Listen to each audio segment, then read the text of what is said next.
Bizi o'zbek v harfimiz pastki labga ko'p e'timod qilinadi. Ya'ni pastki labdan chiqariladi. Masalan, va ular. U darajada masalan va demasak ham, ammo pastki labimizni ko'p ishlatamizda. Va ular deymiz. O'sha sababdan siz nima deyapsiz? Lam yalid va lam yulad va lam yakul lahu. Va lam deyapsiz. Bu o'zbeklarimizda juda ham ko'p tarqalgan, o'zbekligimizdan kelib chiqib.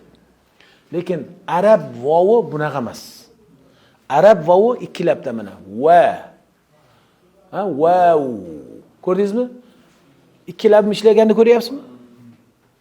Ikkilab ishlayapti, to'g'rimi buni? Vav. Men aytmayapmanki vav demayapman-ku, to'g'rimi? Masalan, valaddolin yoki lam yalid va lamda qarang.